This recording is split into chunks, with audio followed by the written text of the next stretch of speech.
permitirme esta entrevista y comunicarme con los mexicanos. Faltan ya 2 semanas para la toma de posesión, ese es un tema que también quisiéramos abordar, pero lo que hoy nos ocupa es que el próximo 24-25, la próxima semana, habrá una nueva consulta. Una consulta que en un momento más le vamos a presentar cuál es la boleta que se va a entregar a los ciudadanos en torno a los 10 proyectos prioritarios del próximo gobierno, de la próxima administración. ¿Así es? Sí, son 10 proyectos fundamentales. Hay otros, pero consideramos que estos deben de ser consultados a los ciudadanos. Ya fueron presentados en la campaña, yo hablé de estos proyectos, hice el compromiso de llevarlos a la práctica y en la elección creo que además de votarse por el candidato, se votó también por el programa, se aprobaron estas propuestas, estos proyectos, pero no está de más que se legitimen ya en los días previos a que tomemos posición del gobierno.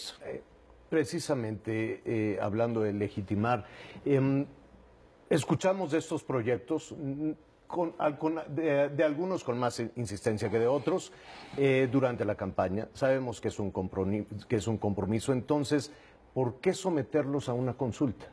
Bueno, por 2 cosas. Primero, porque nuestros adversarios, que no enemigos, luego de la consulta sobre el aeropuerto convenía y que no íbamos a atrevernos a consultar otros proyectos. Decían, a ver, como el Tren Maya. Como lo del Tren Maya. Entonces es una respuesta a eso. Sí vamos a consultar a los ciudadanos en los proyectos para que tengan plena legitimidad y además es un buen ejercicio democrático. Tiene que ver con la democracia participativa y tenemos que irnos acostumbrando. Se tiene que ir fortaleciendo el hábito democrático. Es importante que yo le comente a quienes nos están viendo en este programa, en esta entrevista, Javier, que vamos a reformar el artículo 35 de la Constitución. ¿A propósito de las consultas? Sí, para que se quiten candados, porque se establece en este artículo que los ciudadanos pueden solicitar que se haga una consulta sobre un tema, pero son muchos los obstáculos. Nosotros quisimos que se llevara a cabo una consulta cuando la reforma energética, juntamos las firmas porque se establece de que se tienen que reunir el 2% de los ciudadanos del padrón electoral. Esto es como 1.600.000, 1.800.000 ciudadanos. Reunimos como 3 millones de firmas, se hicieron todos los trámites, pero la ley establece, este artículo, que si la consulta afecta ¿sí? El ingreso público, la hacienda pública, el erario, no puede llevarse a cabo. Entonces, eso fue lo que resolvió la Suprema Corte. Todos estos temas afectan de alguna manera. Claro, entonces vamos a quitar estos candados, vamos a reducir el número de firmas, que no sea el 2% del padrón, puede ser que sea el 1% o la mitad, que haya facilidades para que cuando haya un tema de interés público, el ciudadano, los ciudadanos se organicen y puedan solicitar que se lleve a cabo una consulta. En ese caso, quien organiza la consulta y un procedimiento es el mismo Instituto Electoral, el que debe de organizar. Antes de eso, antes de que se haga esta reforma, porque nos va a llevar tiempo, hemos decidido consultar sobre estos 10 proyectos. ¿Qué te parece si revisamos rápidamente? Son estos 10 proyectos y el primero, desde luego, del cual después de la consulta del aeropuerto, decía, pero no van a preguntar del Tren Maya, porque ese es el proyecto consentido de Andrés Manuel. Sí, porque tiene que ver con comunicar con un tren moderno estados de... que me Chiapas, suenan, Tabasco, me suenan. Tabasco. ¿Dónde surgió esta idea? ¿En Tabasco? Tabasco, Chiapas, Campeche, Yucatán y Quintana Roo. Es construir un sistema ferroviario de 1.500 kilómetros para comunicar todo el sureste con un tren que va a tener 3 propósitos. Por un lado, va a ser un tren moderno, rápido, que se va a desplazar a 160 kilómetros por hora para el turismo, porque estamos hablando de la zona arqueológica más importante del mundo. Así es. O sea, es el sitio donde se desarrolla, donde florece la gran cultura maya. ¿No se afectará la selva? No se afecta. Las zonas arqueológicas, la fauna. No se cuida el medio ambiente, se cuida la naturaleza. De los 1.500 kilómetros, la mitad es utilizar la misma vía que existe actualmente del ferrocarril del sureste. ¿Quién va a pagar? ¿Los gobiernos de los estados? Es muy interesante esto, porque vamos a utilizar un recurso que actualmente se destina a la publicidad del país. Sí, para promover el turismo. Todos los turistas que llegan a México pagan un impuesto y ese dinero va a un fondo de fomento turístico. De promoción turística. Llega a ser hasta de 8.000 millones de pesos al año. Entonces, hay oficinas de promoción turística, no me voy a meter al tema, en distintas partes del mundo. Entonces, nosotros lo que queremos es que ese fondo se utilice para la construcción del Tren Maya. Del tren. ¿Qué pasará? No solo ese fondo, sino va a haber también inversión privada, ¿sí? Para que tengamos, porque es una inversión de 120, 150 mil millones de pesos. ¿Inversión privada nacional? Pública y privada. Pública y privada. Sí. Queremos que sea nacional y posiblemente también inversión extranjera.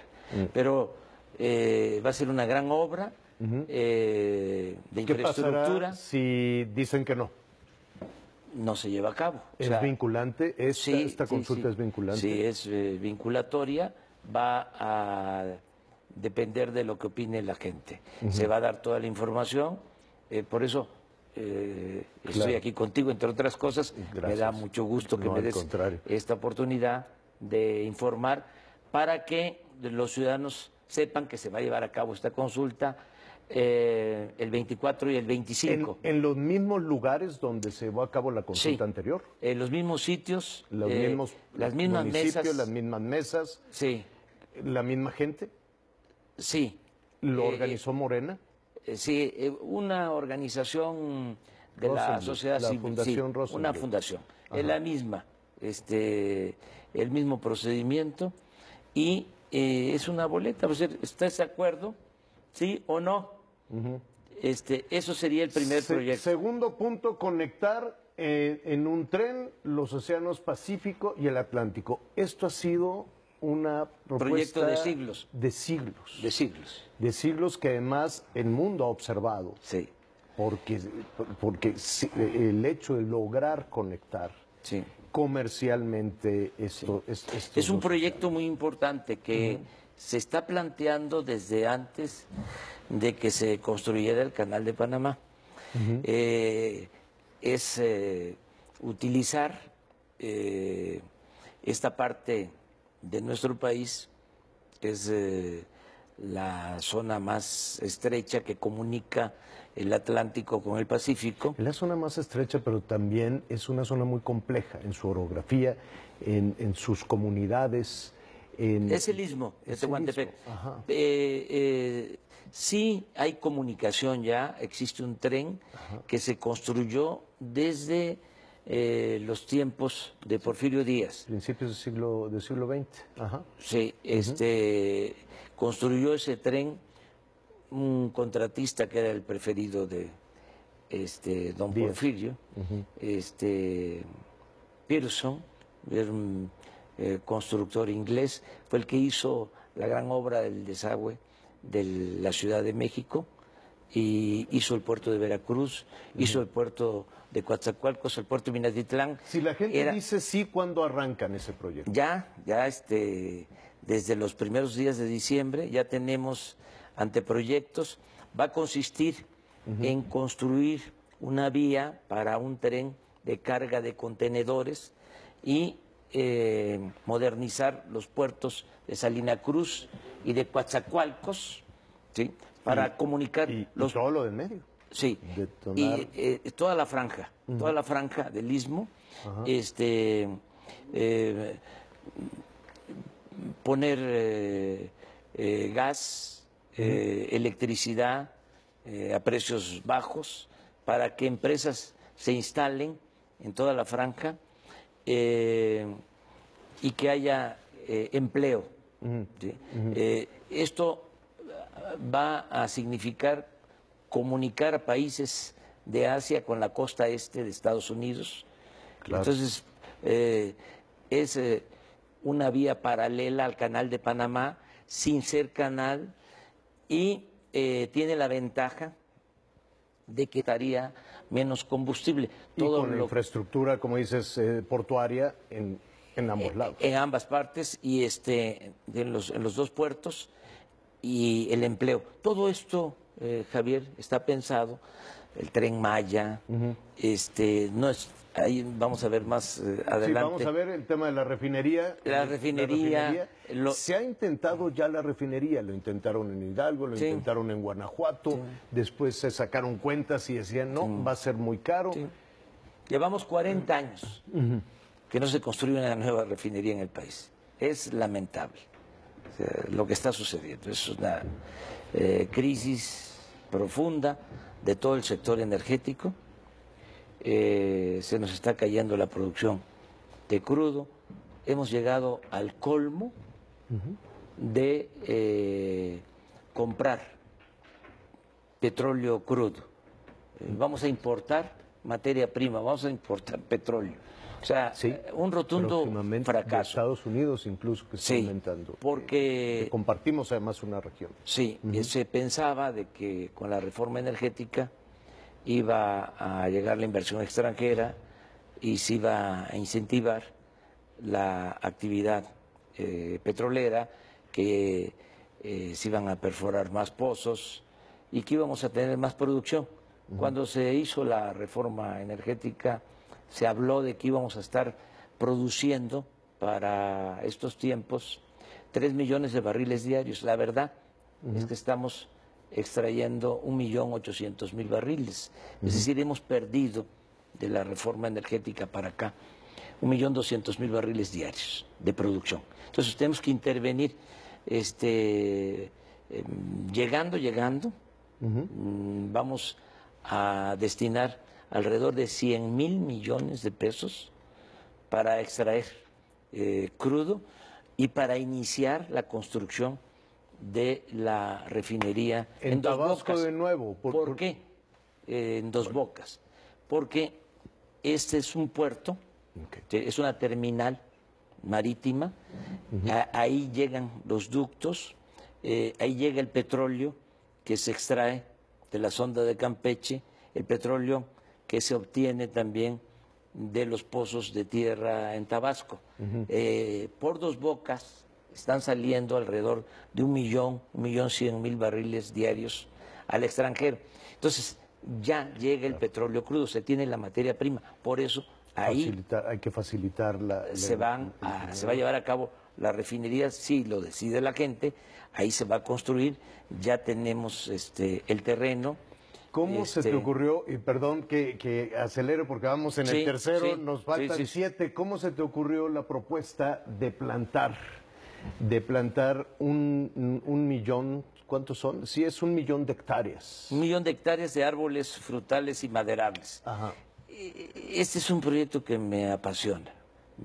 Bueno, a mí me atrae mucho todo lo que tiene que ver con el campo.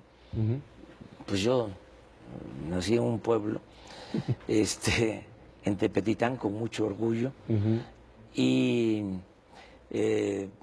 pienso que el campo es un potencial para México. Claro, es generoso si lo ayudamos. Sí, es la fábrica más importante del país, el campo. O sea, tenemos los recursos, tenemos tierra, hay agua, hay el conocimiento milenario, ¿sí?, para trabajar la tierra, y está abandonado el campo. Entonces, ¿qué se propone? Es sembrar 1.000.000 de hectáreas de árboles frutales, maderables, en las parcelas de ejidatarios, de pequeños propietarios, y crear al mismo tiempo 400.000 empleos. Te decía, del Tren Maya, el Istmo, la refinería, los árboles, todo esto son como cortinas de desarrollo para que la gente pueda trabajar donde nació. No abandona su pueblo, su tierra, por gusto, lo hace por necesidad. Lo estamos viendo con las caravanas de migrantes. Entonces, lo que queremos es que haya empleos, que haya trabajo. Estos 400.000 empleos van a ser permanentes. Claro. Estamos hablando de pagar jornales para que la gente siembre en su propia tierra. Dejarles... no se esperarían a la evolución del proyecto, sino que comenzarían a recibir ya un ingreso. Sí, por eso. No es entregarle la planta y a ver, siémbrala, no. Es la planta y vas a tener un apoyo, vas a tener para... Y ya después vivirás de esta industria, de esta agroindustria. En 6 años, ¿sí?, te dejamos esto, es la herencia para las nuevas generaciones.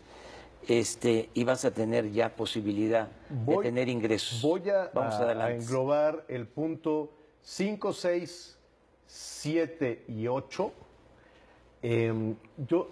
Veremos cuál es la respuesta de la gente. Difícilmente encontraría a alguien, puede haber, que diga que no a estos puntos. Aumentar al doble la pensión de los adultos mayores, que ya la están esperando, porque esto lo hemos escuchado desde la campaña. Sí. Llevo tiempo planteando. Con esta propuesta, otorgar becas de capacitación laboral a 2.600.000 jóvenes. Ese es un extraordinario programa. Es atender a los jóvenes, o sea, garantizar que los jóvenes tengan oportunidad de estudio y de trabajo.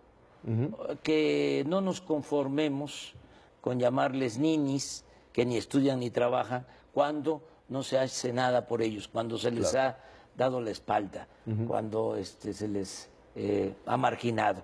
Entonces, ese es un programa también extraordinario, porque no se van a quedar los jóvenes sin oportunidades. Se confunde un poco con el punto 7, que es las becas. Dice es que son dos opciones. Una es que el que estudia de familia de escasos recursos económicos pueda tener una beca de 2.400 pesos mensuales. El que estudia en el nivel superior, en el nivel universitario. 2.400. Sí. ¿Y para los que no tienen posibilidad de estudiar ni trabajar? Ellos van a ser contratados y van a estar de aprendices en empresas, y recibirán en comercios, también 3.600 pesos para iniciar, mensual. ¿De dónde va a salir este dinero? Pues no va a haber corrupción en el gobierno. Sí, por eso hay que acabar con la corrupción. No solo por razones de índole moral, sino porque es mucho. ¿Pero a partir de cuándo? Los adultos mayores me dicen, ya quiero que sea el día primero. Ya, desde que iniciemos el gobierno.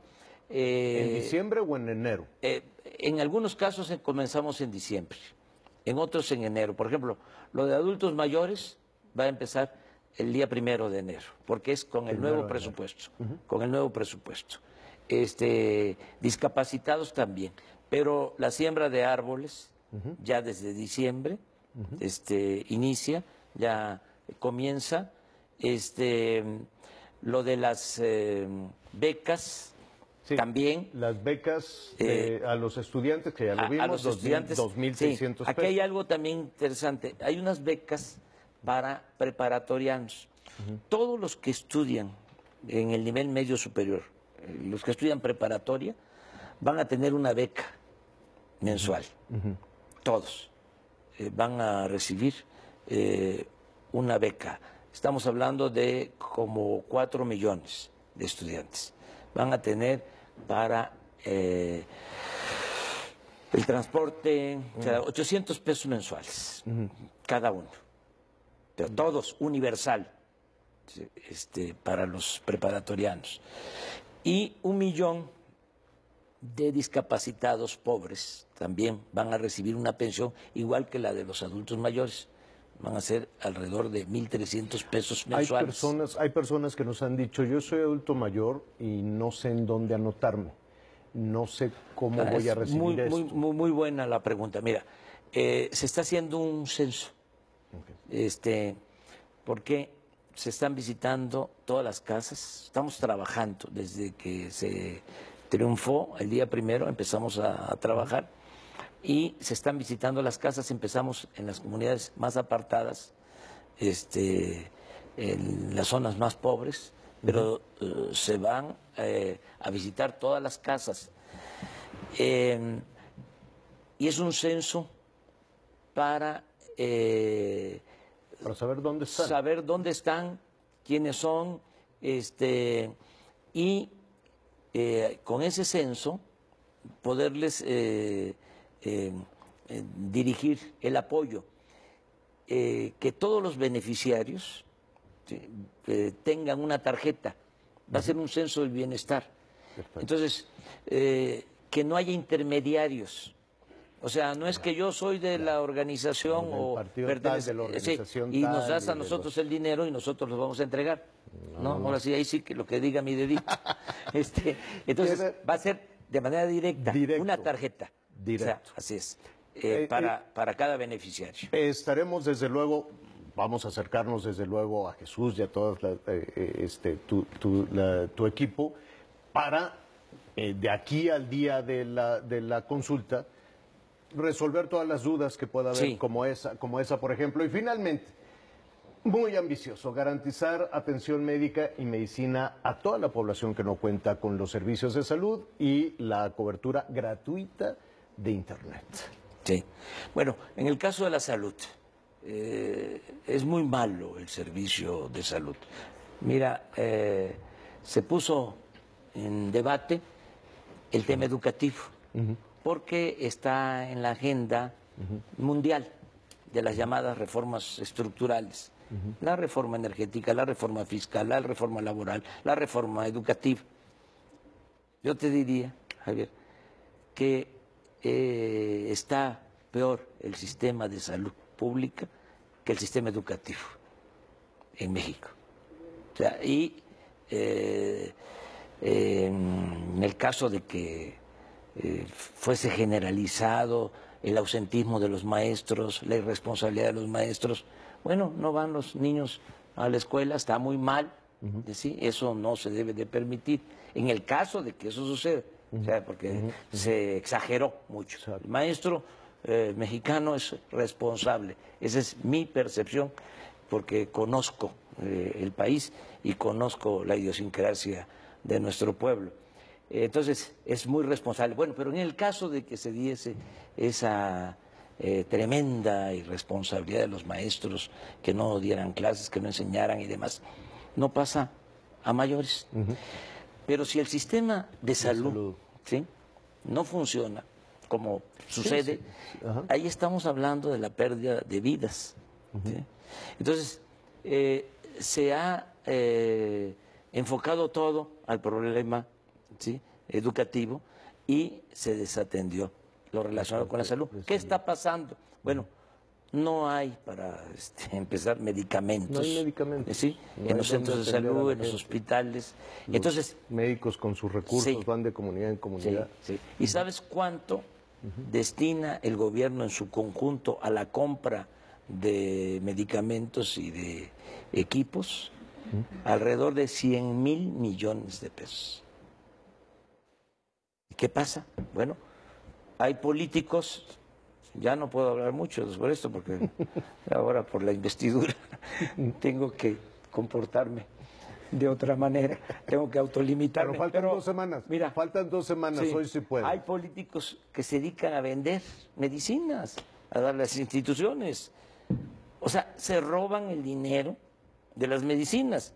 Entonces, yo sostengo que si evitamos la corrupción, en este caso y en todos, ¿sí?, con el mismo presupuesto nos alcanza para entregar la medicina gratuita a los mexicanos, empezando por la gente más pobre, por la gente más necesitada. Bueno, eso es, Javier, Andrés, el motivo de esta... No, pues ya repasamos los 10 puntos, todos importantes, todos prioritarios, pero lo más importante es que vamos a poder decidir los mexicanos en esta consulta, que con será, libertad, que será vinculatorio, es decir, la decisión que tomemos en esta consulta será una orden para el próximo presidente. Así va a ser, ¿no? Mandar, orden de los ciudadanos. Mandar obedeciendo.